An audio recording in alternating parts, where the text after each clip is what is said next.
Zola est entouré d'une légende d'ignominie qui s'atteste par ce livre de Grand Carteret où on voit son visage associé à celui, si je puis dire, d'un porc assez souvent. Ça avait commencé de bonne heure. Dès 1868, l'écrivain Louis Ulbach disait de Zola qu'il était l'inventeur de la littérature putride, et un critique célèbre, Pontmartin, qui travaillait à la Gazette de France, qui était le grand journal bien pensant de l'époque, disait de lui, c'est un travailleur de nuit à grosses bottes. Vous avez compris, travailleur de nuit à grosses bottes, ça signifie un égoutier, ou peut-être bien même un vidangeur. On sait moins aujourd'hui qu'Anatole France, qui dira des choses grandes et nobles sur Zola après l'affaire Dreyfus, Anatole France avait commencé par parler de lui avec une extrême violence. En 1887, lorsque Zola avait publié La Terre, France a fait dans Le Temps une déclaration d'une violence inouïe, que voici.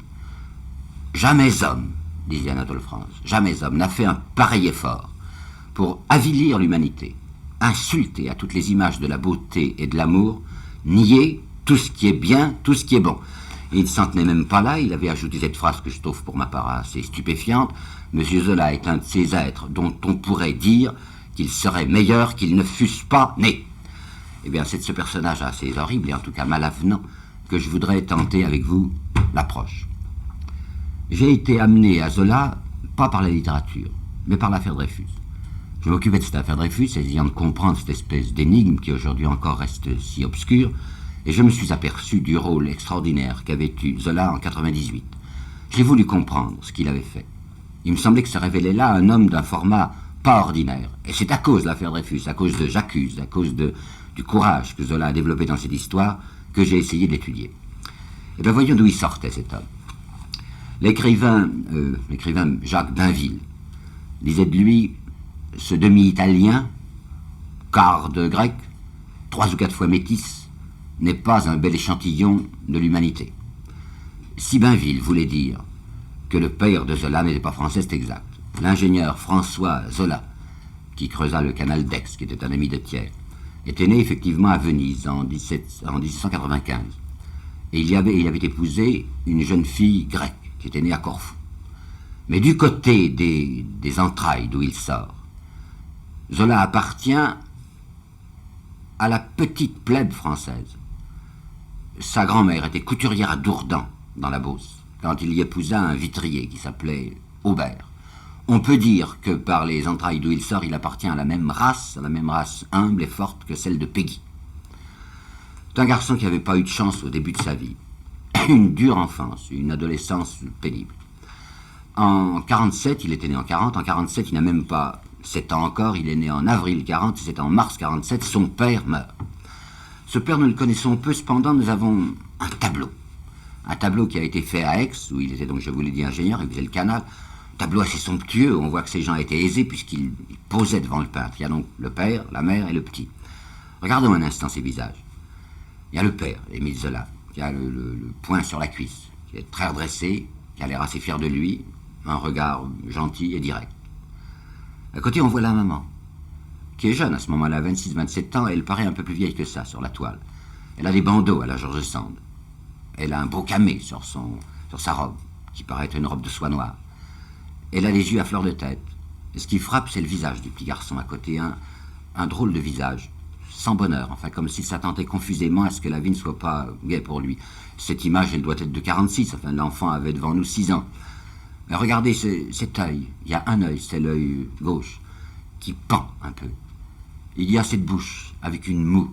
Il a beau être, comme on dit sur 131, il est dans tous les atours avec son petit manteau de velours et sa fourrure. Il y a là je ne sais quelle curieuse tristesse chez cet enfant. Eh bien, effectivement, son père va donc mourir. Il est peut-être trop petit, à 6 ans et demi, pour mesurer ce que c'est qu'un deuil. Mais en tout cas, il y a une chose qu'il voit tout de suite, c'est que l'aisance dans laquelle on était, dans la famille, va se transformer en des difficultés, en gêne et bientôt en détresse.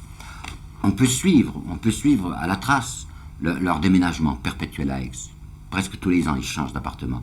Et on descend chaque fois. On va aboutir, quand il a 16 ans, je crois, on va aboutir à 2 pièces absolument obscures qui donnent sur un boyau noir, une espèce de déversoir d'immondice qui est le long des remparts de la ville. On était 4 là-dedans, parce que l'ingénieur Zola, très gentil pour sa femme, avait fait venir pour vivre avec eux, puisqu'il était riche, qu'il était aisé, il avait fait venir le grand-père, la grand-mère. Alors il y avait donc le petit Émile Zola, sa maman, le grand-père, la grand-mère qui vivaient dans cette maison. Et à 17 ans, 57, Zola voit mourir cette grand-mère. C'est un coup dur pour lui. Il l'aimait beaucoup, il ne l'avait jamais quittée.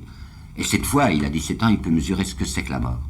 Il écrira plus tard au souvenir de ce malheur, on était 4 et un trou se creusait. On restait 3 à grelotter de misère. C'était donc ça mourir. C'était ce plus jamais. Sa mère se persuade qu'il ne pourra vraiment faire de bonnes études que s'il va travailler à Paris. C'est une idée comme ça, la fascination de la capitale. Alors en mars 58, elle décide de l'envoyer faire ses études au lycée Louis-le-Grand à Paris. C'était pas raisonnable en cours d'année, puisque vous savez, en France, les études commencent au mois d'octobre, et c'est au mois de mars 58 qu'on le met brusquement en classe de seconde au lycée Louis-le-Grand à Paris. Il est très malheureux à Paris, ça ne va pas. D'abord, il n'y connaît personne, est un peu effrayé, c'est un garçon timide et gauche, pensif et maladif, dira de lui Cézanne, qui était un de ses camarades de Provence. Les garçons du lycée Louis-le-Grand à Paris se moquent de lui d'abord à cause de sa gaucherie, et puis parce qu'il a beaucoup vécu dans cette Provence. Il n'est pas né en Provence, il est né à Paris, mais il a été tout de suite à Marseille, à Aix-Marseille. Il y a pris l'accent. Alors cet accent méridional, ça fait rire les garçons de Paris. En plus, il a une difficulté de parler dont il ne se guérira jamais. Comme on dit, vous savez, un cheveu sur la langue. Alors il dit mon petit chien, il dit mes cheveux, enfin pour dire son chien et ses cheveux. Et les garçons se fichent de lui et ça lui est pénible. Il attrape une typhoïde terrible dans l'année 58-59, dans l'hiver. À ce moment-là, on ne savait pas soigner la typhoïde comme aujourd'hui. Il a plus de 2 semaines de délire. Sa mère se demande s'il ne va pas mourir. Il s'en tire, mais il s'en tire mal. Il est vraiment très diminué. Et puis voilà qu'au printemps 59, son grand-père meurt. Troisième rencontre avec la mort. Et il va se présenter dans ces mauvaises conditions physiques et morales au bachot. Eh bien, il avait fait tout ce qu'il avait pu. Il travaillait de son mieux. C'était pas un aigle, c'était pas un garçon éblouissant, appliqué surtout. Il passe l'écrit, mais il échoue à l'oral. Alors il se persuade qu'après tout, s'il avait pu rester à Aix, peut-être que le bachot était plus facile à Aix qu'à Paris. Alors il demande à sa mère de lui donner l'argent nécessaire pour aller tenter l'oral du baccalauréat, enfin oui, l'oral, je dis bien, à Aix. Se présente à son oral d'Aix, il échoue. Par conséquent, il a complètement raté, puisque vous savez, quand on échoue une seconde fois à l'oral, c'est fini, il faut tout recommencer. Or, ce pauvre garçon était boursier. Bien sûr que sa mère n'aurait pas pu payer elle-même les études à Paris, il avait obtenu une bourse pour lui. Eh bien, on ne renouvelle pas la bourse à quelqu'un qui s'est fait étendre 2 fois au baccalauréat. Alors c'est fini. Les études de Zola vont s'arrêter là. C'est une chose qu'on ne sait pas d'ordinaire et c'est intéressant. Ce Zola, enfin grand écrivain, qui savait ce que c'est que le style, qui s'appelait lui-même un poète, ne sera jamais un bachelier. Un de ses camarades qui s'appelle Baille, ses 2 meilleurs amis c'était Baille et Cézanne.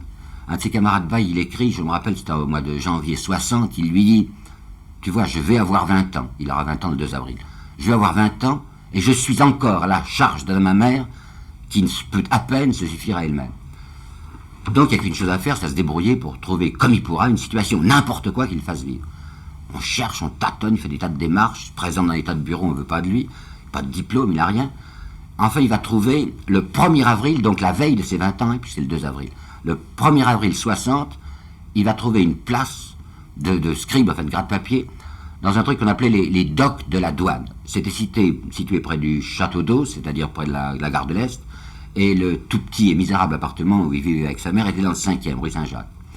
Il est payé une somme qui correspond au pouvoir d'achat aujourd'hui de 180 francs suisses. Voilà ce qu'il a par mois. Alors naturellement, il ne peut pas vivre. Il va et il revient de son bureau, et c'était loin, de la rue Saint-Jacques jusqu'au château d'eau. Il va et il revient à pied pour ne pas payer l'omnibus. Sa mère lui donne le matin un casse-croûte qu'il mangera sur place. Travaille tant qu'il peut, mais enfin impossible de continuer parce que véritablement, il n'est pas nourri.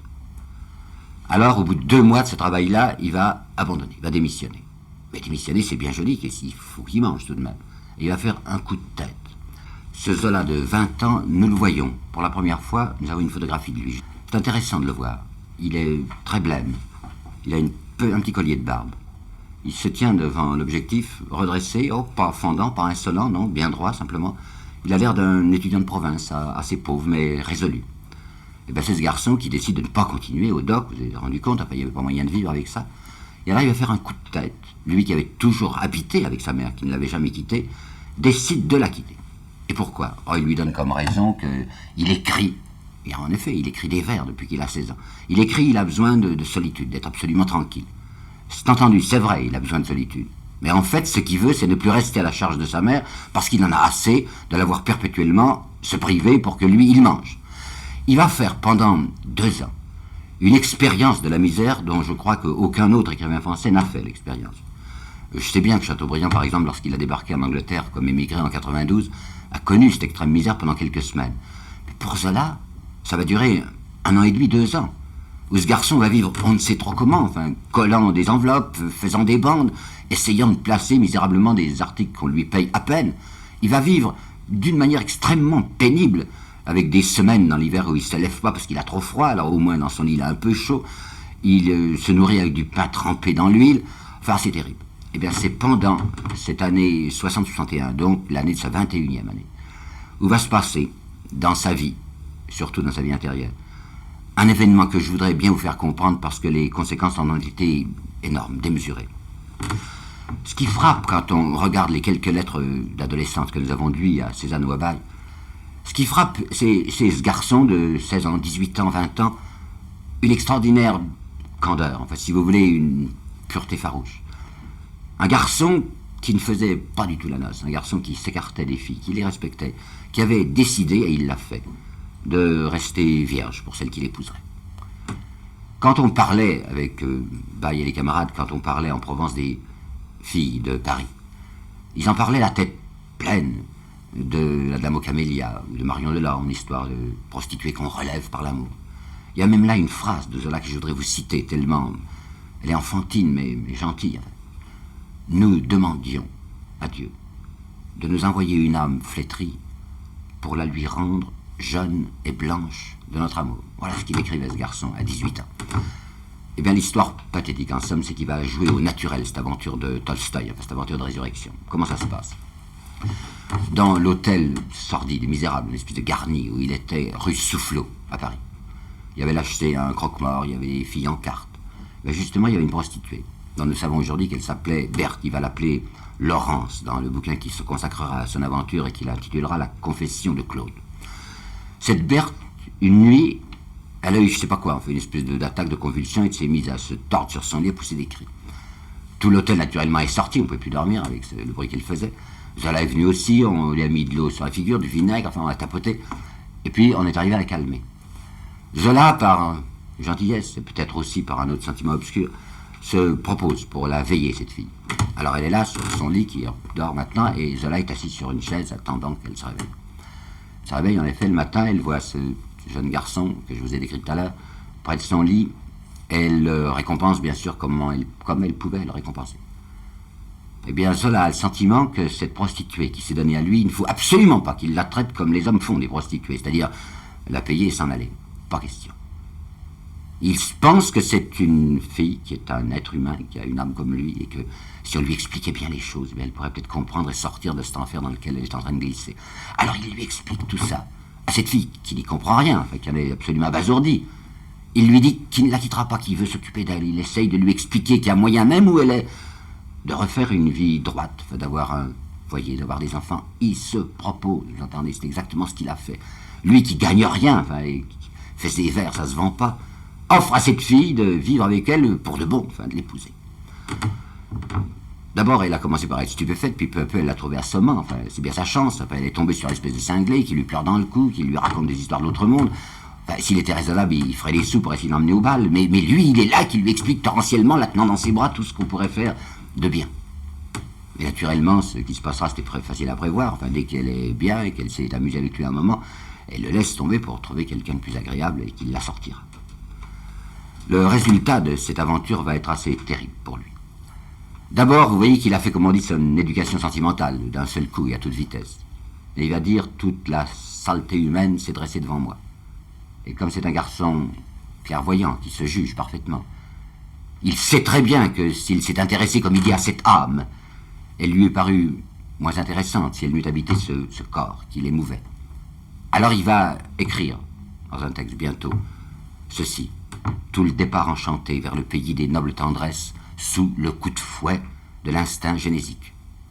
D'autre part, une espèce de colère, de fureur lui est venue contre les menteurs en littérature. Et ça, c'est important parce que justement, il voudra être celui qui ne ment pas. Qu'est-ce que c'est les menteurs pour lui?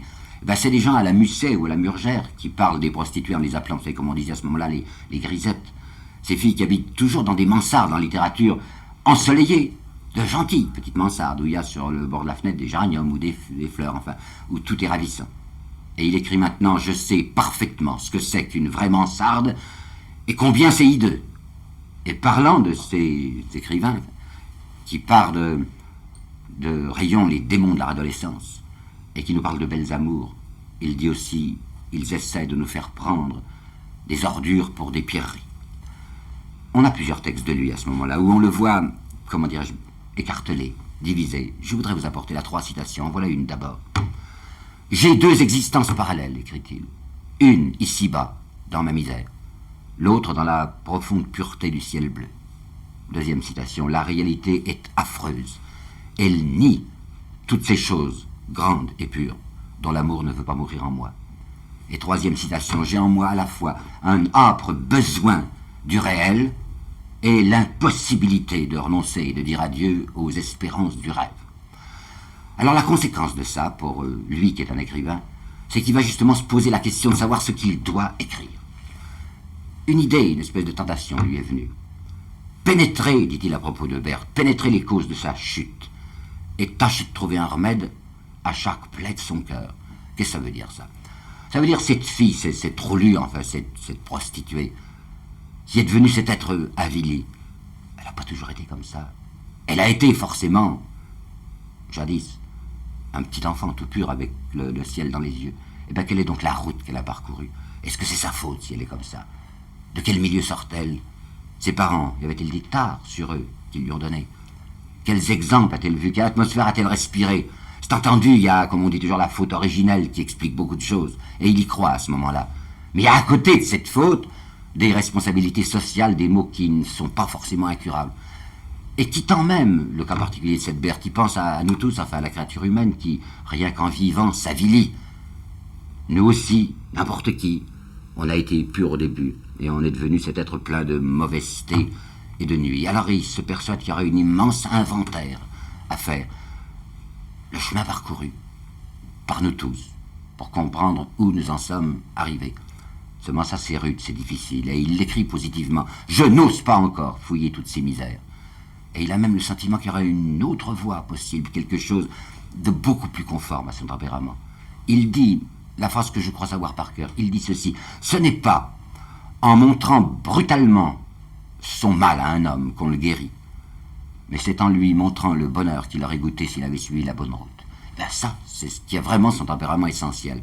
Alors la première chose qu'il va écrire, et on ne le sait pas aujourd'hui, on l'oublie, son premier livre, 1864, il a donc 23 ans quand il l'écrit, 24 ans quand il le publie, c'est les contes à Ninon qu'il appelle ses belles histoires de sagesse et de charité.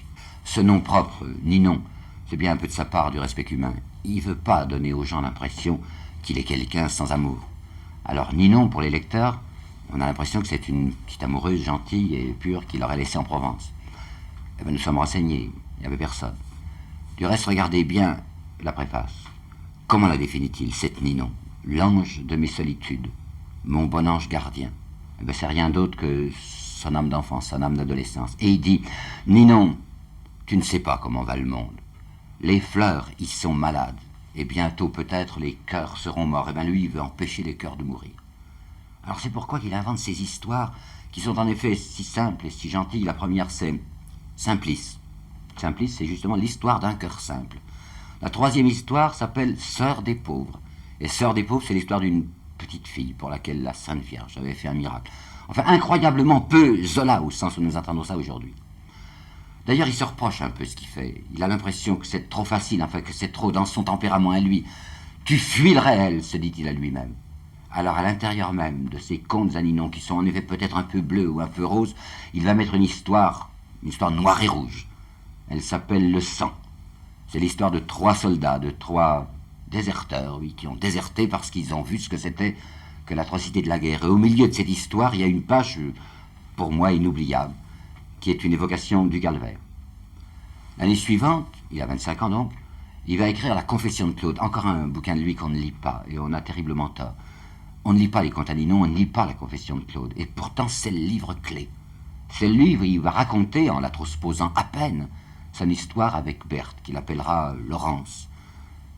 L'impitoyable surdité de cet être, dit-il, Cette bouche froide, ce front dur, cette détermination de ne pas me répondre, de ne pas m'écouter, je me suis déchiré à vouloir me faire entendre d'une âme morte.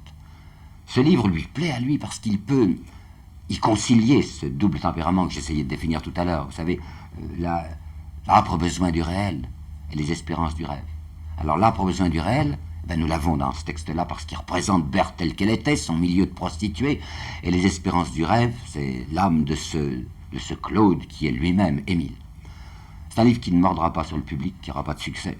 Et l'année suivante, Zola va prendre sa détermination.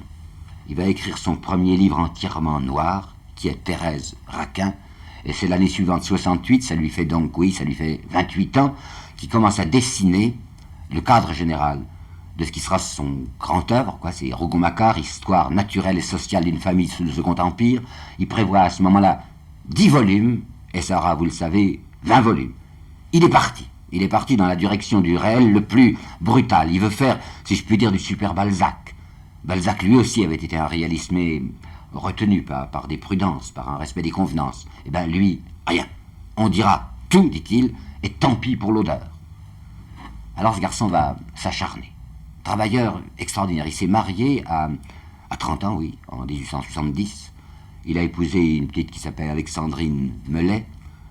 C'était la deuxième femme qu'il avait eue dans sa vie, et il l'a gardée, parce que celle-là a bien voulu rester, que ce n'était pas une prostituée. Il vit avec elle et sa mère à Paris, mais il n'est pas du tout parisien. À Paris, plus exactement, au Batignolles. Batignolles, à ce moment-là, c'était un quartier presque champêtre de Paris. Ils ont là un petit pavillon avec un jardinet où Madame Zola élève des lapins. Et lui, il s'enferme, travaille toute la journée. Il a beau travailler, ça rapporte presque rien. Pensez donc en 75, il y a déjà 13 ans, 12 ans qu'il écrit. Eh bien, on sait ce qu'il a gagné, parce qu'il tenait ses comptes. Il avait gagné en 12 ans, avec ses volumes, une somme équivalente à 3500 francs suisses d'aujourd'hui, en 12 ans. C'est pas comme ça qu'il pouvait faire vivre son foyer. C'était donc le journalisme qui l'aidait. Il plaçait des articles de critique picturale, il avait voulu défendre Monet, et de critique littéraire, dans tous les journaux où on voulait bien accepter sa prose. L'Événement, le Figaro, le Salut public à Lyon, il écrivait de toutes parts. C'était ça positivement son gagne-pain, mais c'était pas ça qui l'intéressait. Ce qui l'intéressait, c'était les romans. Il va même redonner un nouveau groupe, un nouveau recueil de contes, nouveaux contes Zaninon. Et c'est dans la préface, ces nouveaux contes, qu'on l'entend dire gentiment et tristement, « Je me suis enfermé pour ne mettre que le travail dans ma vie. Et je me suis si bien enfermé que personne ne vient plus. » Et bien, le déclic va se produire l'année suivante, enfin 2 ans après, en 76. Cette année-là, Zola va lancer l'Assommoir. Et c'est l'Assommoir qui va catapulter son nom au zénith de la gloire. Jusqu'à 75, rendez-vous compte, les gens ne connaissaient pas le nom de Zola. On a les tirages. Eh bien, il n'avait pas vendu 900 exemplaires du premier livre des Rougon, qui s'appelle la Fortune des Rougon. Le ventre de Paris, qui aujourd'hui nous paraît un bouquin illustre de lui. On n'était pas arrivé à écouler la 2e édition. Et La Faute de l'abbé Mouret, qui est le 5e, 4e ou 5e livre des Rougon-Macquart, à peine 1700 exemplaires vendus. Avec l'Assommoir, au contraire, cette fois, c'est la grosse vente. J'ai fait un livre, dit-il, le premier livre, où j'ai fait parler le peuple comme il parle, et c'est un livre qui a l'odeur du peuple. C'était écrit dans une langue directe et brutale, et le livre en effet a eu cet immense succès. Alors l'éditeur Charpentier, qui avait misé sur Zola, s'aperçoit qu'il a eu raison, que c'était un bon cheval. Et Charpentier va faire pour lui ce qu'on n'avait encore jamais fait au XIXe siècle, une publicité murale. Vous savez, on lançait les romans à ce moment-là comme on les lance aujourd'hui, c'est-à-dire en faisant de la publicité dans les journaux, les placards publicitaires. Pour Lamartine, dans Les Girondins, pour Victor Hugo, dans Les Misérables, les éditeurs avaient essayé des publicités par affiche dans Paris. Et bien Charpentier va faire le même coup pour le Nana que Zola va lancer en 80. Les Parisiens vont être assourdis par ce nom de Zola. Ils trient de tous les murs. Il y a des affiches dans les omnibus, dans les bateaux-mouches, il y a même des affichettes, toutes petites, ça, dans les bureaux de tabac. Le résultat, c'est que le jour où Nana est mise en vente, 55 000 exemplaires. Exactement, 55 000 exemplaires sont vendus le jour de la mise en vente. Et quand à ce moment-là, l'auteur touchait 50 centimes or par bouquin, vous voyez que cela commençait à gagner sa vie pour de bon. En plus, Charpentier lui avait dit, mais il y a encore moyen de gagner plus, c'est-à-dire de publier vos bouquins d'abord en feuilleton dans les journaux et ensuite en volume. Et on sait que l'Assommoir lui avait rapporté une somme équivalente à 3 millions de francs français d'aujourd'hui en feuilleton, et Nana lui rapportera 6 millions en feuilleton. Alors cet homme qui avance beaucoup, il profite de la vie. Alors il n'a pas de vice, mais il a un gros défaut qu'il va corriger. Il est vorace. Je vois dans ses lettres, quand il est en 77 pour la première fois ayant de l'argent, il avait offert à sa femme et à sa mère un voyage. Ils étaient allés à l'Estac, entre Toulon et Marseille. Et c'est assez drôle et même un peu pénible de voir que Zola, un poète, romancier, est pas très attentif à ce qu'il voit dans l'Estac. Dans la mer, ce qui l'intéresse, c'est la nourriture. Il dit à Flaubert, à l'Estac, il y a une nourriture du tonnerre de Dieu. Et il dit même à Huysmans qu'il y a là-bas certains plats de coquillages dont je baffe, écrit-il avec un véritable attendrissement. Ben, le résultat, c'est qu'il aura 106 kilos en 1886. On se moque beaucoup de lui, mais Jean Richepin dit qu'il a une figure qui est une pleine lune de Saint-Doux. Alors cet homme qui sait ce que c'est que la volonté, décide de se faire maigrir. Et peu à peu, d'année en année, à cause de ce régime qui s'impose, ou de presque rien manger, 2 biscottes le matin, pas de féculents, pas de pain à midi et pas de repas le soir, 2 tasses de café, 2 tasses de thé, eh bien, le résultat, c'est qu'il passera de 106 kilos à 100, à 90, à 80, à 70, comme on dit, et il va s'établir à 67 kilos et il a 1m69, vous voyez que c'est un homme peu volumineux, tel que le décrira Pays. Dans sa vie secrète, au cours de ces années-là, 2 drames s'étaient produits. L'un en 1880, la mort de sa mère. Elle n'était pas vieille, elle avait 60 ans. Il ne l'avait donc jamais quittée, même, vous savez, quand il était établi autour de sa 20e année dans cet hôtel de la route Soufflot et dans bien d'autres, il allait la voir quand même tous les jours. Puis voilà que brusquement, en 5 ou 6 jours, elle est emportée par une pneumonie. C'est un coup terrible pour lui. Pour en juger, lisez le livre qui s'appelle La joie de vivre. C'est un livre qui, dans son programme, il avait un programme très minutieux, très strict, arrivait pour l'année 1881. Dans sa pensée, c'était un livre autobiographique. Il voulait transposer naturellement, raconter sa vie. Et maintenant, il a le sentiment qu'il n'aura pas le courage de raconter ce que ça a été que la mort de sa mère. Alors il va chambouler son affaire. Il avait décidé qu'il écrirait un livre autobiographique, il ne peut pas.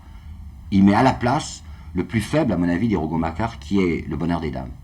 Et en 82 seulement, il va essayer, il va tenter d'écrire ce livre en se forçant, en sachant bien qu'il sera malheureux. Il l'écrit. Et savez-vous, entre quel titre il va hésiter? Pour ce livre, auquel il s'était forcé de donner une conclusion qui ne soit pas sinistre, il s'était mis dans une petite indication, ne pas conclure par le pessimisme, conclure par la joie de l'enfantement perpétuel. Eh bien, il va hésiter entre les titres que voici: La misère du monde, La sombre mort, La vallée de larmes, terminant par ce mot La joie de vivre, qui est le titre définitif et qui a l'air d'une dérision au-dessus d'un livre à ce point sombre. Le deuxième drame de sa vie secrète, c'est celui qui se passe en 88. 88, vous voyez, il a 48 ans. Sa femme a engagé chez eux une lingère. Cette petite s'appelle Jeanne Rosereau. Elle a juste 20 ans. C'est la fille d'un meunier de Bourgogne. Elle, 20 ans, Zola, 48 ans. Zola n'avait jusqu'alors jamais trompé sa femme. C'était un homme chaste et qui n'avait peu de tentation. Et voilà que tout à coup, il s'aperçoit dans ce printemps 88 qu'il se met à désirer et à aimer cette fille. Eh bien, c'est un immense tumulte en lui. Il ne veut pas céder à ce désir. Il avait écrit un livre, Pobouille, que tout le monde connaît, où il montre la monstruosité de l'égoïsme de ces grands bourgeois qui utilisent leur domestique à toute fin. Eh bien, c'est une domestique qui est chez elle et qu'il est en train de désirer. Et il parlera dans ses notes de séduction basse. Il va résister tant qu'il pourra, elle aussi. Elle s'est mise à l'aimer. Elle avait d'abord une espèce de vénération pour ce monsieur Zola qui était très bon et puis qui avait une immense notoriété.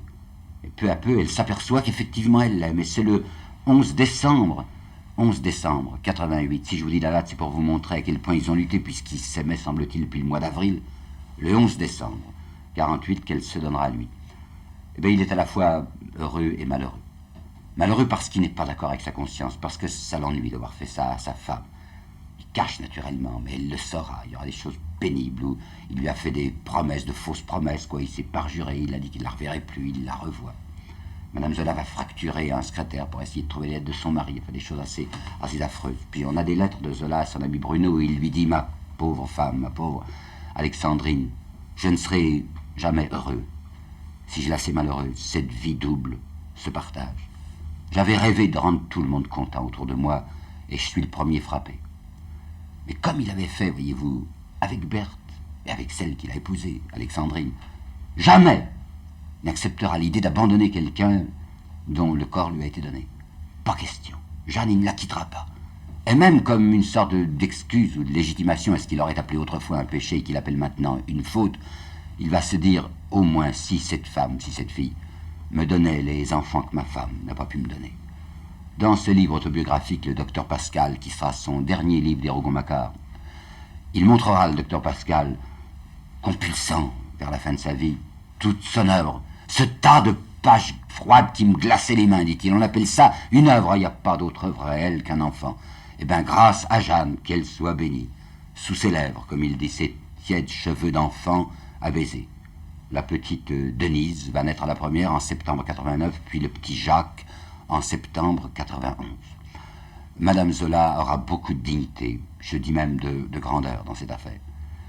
Elle sait que son mari a ses 2 enfants. Elle sait que assez souvent, que tous les jours il va la voir et qu'assez souvent, quand il fait beau, Monsieur Zola regarde passer dans la rue les petits qui se promènent avec leur maman.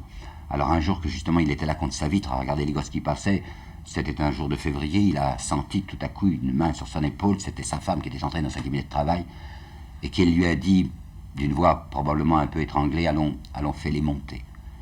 Et dorénavant, elle les verra tous les jeudis, ceux qu'elle appellera bientôt ses petits. Et comme il se trouve que Jeanne Rosereau mourra la première en 1914, et que Madame Zola vivra jusqu'en 1925, Madame Émile Zola fera tout ce qu'il faut du point de vue officiel pour que les enfants puissent porter le nom de Zola, et ce sera véritablement ses enfants. Cet homme a avancé, cependant, à travers des quantités d'orages. Il avançait parce que les honneurs lui venaient. Il avait été décoré de la Légion d'honneur, chevalier en 88, puis officier en 93, puis président de la Société des gens de lettres en 91. Et même, il avait fait une candidature qui avait fait beaucoup sourire et beaucoup crier. Candidature à l'Académie française à partir de 1890. Vous n'imaginez pas les colères qui se sont déchaînées à ce moment-là contre lui. L'amoncellement des caricatures, enfin l'Académie française recevant Monsieur Zola, ça paraissait un blasphème, une monstruosité. Tous les journaux se divertissaient à ce propos. Il faut comprendre que c'est un homme qui est entouré d'une double fureur. Premièrement, il y a la fureur de la jalousie. Mon Dieu, c'est compréhensible, quoi. Les camarades qui se rendent compte que eux, ils ont des tirages assez moyens. Les tirages de Zola, au contraire, sont astronomiques. Alors ils comparent et ça leur fait pas plaisir. Si bien qu'on voit Barès, par exemple, qui est pourtant intelligent, mais qui, dans un article, exploite le bout de l'oreille en disant « Monsieur Zola est incontestablement une des grosses forces commerciales de la librairie française. » Vous avez compris, enfin, commercial, ça veut dire que c'est un commerçant, mais que son talent, c'est autre chose. Puis je vois les Goncourt, celui qui restait, qui parle de Zola en l'appelant, d'une manière raciste, ce sale italianas. Tout simplement parce qu'il vendait plus que lui. Bon, mais il y a ça, mais il y a autre chose, de bien plus grave. Il y a autour de Zola une espèce d'exécration à base de peur. Il dit des choses qu'il ne faut pas dire. Il n'a pas fait carrière par les salons. Il n'a pas avancé comme tout le monde, comme les adroits, comme les intelligents, à la Brunetière ou à la Jules Lemaître ou à la Barès. Il n'a pas avancé par les belles dames et par le journalisme brillant. Il a avancé tout seul. Et il n'a pas signé ce pacte non écrit des écrivains bien pensants et qui visent tout de suite à l'Académie. Un pacte de silence. Il y a 2 choses qu'un écrivain convenable ne doit pas faire. Il ne doit pas parler d'une certaine manière de la sexualité et il ne doit pas parler de l'argent. La sexualité, Zola, au contraire, va en parler brutalement. Ce qui l'exaspère, Zola, par exemple, à l'égard de George Sand. George Sand l'agace beaucoup. C'est que Sand dit à maintes reprises et sans cesse qu'il n'y a pas de plus belle chose et de plus beau péché que l'adultère. Et lui dit, mais l'adultère s'accompagne toujours de mensonges, et le mensonge n'est jamais beau. Et d'autre part, sexualité, oui, on peut bien parler de l'amour dans les romans, à condition d'y mettre un voile doré. Mais lui va montrer la peur de l'enfant, dont on ne parle jamais dans les livres convenables. Et comme à ce moment-là, il y avait peu de moyens anticonceptionnels, il va montrer l'abondance énorme des infanticides dans Paris. Tous les égouts de Paris roulent de petits cadavres. Quant à l'argent fait avec Zola son entrée de vedette dans la littérature française. Balzac, on avait parlé de l'argent, mais d'un point de vue d'avoué, si vous voulez. C'est-à-dire que c'est un point de vue de sociologue, Zola. Pour la première fois, on va voir un conseil d'administration au travail. C'est dans l'argent, ça. On va voir par exemple le baron Gouraud, qui est baron parce que son grand-père a été fait baron par Napoléon pour avoir vendu des stocks de biscuits avariés à la Grande Armée. Et lui se vante avec majesté, écrit Zola. On va voir le marquis de Bohain, qui utilise son titre de marquis pour capter les capitaux de la bourgeoisie. On va voir monsieur de Robin-Chéniaud, qui touche 100 000 francs chaque année de primes occultes pour donner son visa sans examen au compte de gestion. On va voir ceux qu'il appelle les entretenus, les Boigelin, les Grégoire, ceux qui profitent de l'or que des générations d'affamés et crédits ont tiré pour eux de la terre. On va voir un grand mariage, un grand beau mariage splendide, très parisien, à la Madeleine, béni par un évêque, Monseigneur Martha, et à la sacristie d'Isola, on voit défiler ces visages suant les crimes de l'argent. Il ne se contente pas de ça, il va nous montrer, c'est dans le travail ça, le capitaine Jolivet, qui est un capitaine qui conçoit l'armée comme il faut, une armée à usage interne. Et le capitaine Jolivet dit, mais qu'est-ce que c'est que ça, les intellectuels? J'aime pas, moi, les gens à idées. Vous avez vu les idées, vous? Moi, je connais que le sabre. Ça, le sabre, on le voit. Et heureusement que l'armée est là, dit le capitaine, pour empêcher le passage, le triomphe des coquins. Et au-dessous, cela nous a montré dans l'Assommoir l'enfer de la Goutte d'Or et du quartier de la Chapelle. Dans Germinal, l'enfer des mineurs d'Anzin. Dans l'Argent, l'enfer de ce bidonville qui s'appelle la Cité de Naples. Et on voit son personnage de Paris qui s'appelle l'abbé Pierre Froment, qui revient effaré de cette excursion qu'il a fait dans les quartiers de la misère et du travail, l'univers concentrationnaire des pauvres. Il est allé voir les travailleurs de Ménilmontant et de Montmartre. Et l'abbé Pierre revient en se disant effaré d'avoir découvert sur quelles abominations repose la félicité des nantis. Faire tout cela, ça équivalait à une espèce d'attentat.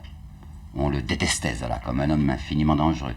On lançait sur lui toutes sortes de calomnies, disant que c'est un homme d'une grande bassesse, d'une grande brutalité. Et il est vrai que dans l'ensemble de son œuvre, il y a des choses très brutales. Pourtant, je voudrais appeler votre attention sur une chose vérifiable, vous savez, facilement vérifiable. C'est un homme tendre, un homme extraordinairement vulnérable.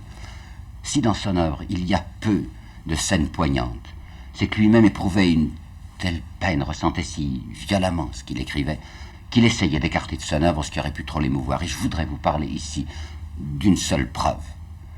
C'est dans l'Assommoir. C'est une scène de l'Assommoir que je ne sais pourquoi le film n'a pas retenu. C'est un beau film, Maria Shelley est admirable. C'est un film, vous avez peut-être remarqué, qui a perdu son titre. Il est devenu Gervaise, parce qu'il semble qu'il ne fallait pas trop parler de l'Assommoir et de l'alambic, ça pouvait gêner certains intérêts. Alors on en a fait surtout une histoire sentimentale et pas une attaque contre l'alcoolisme.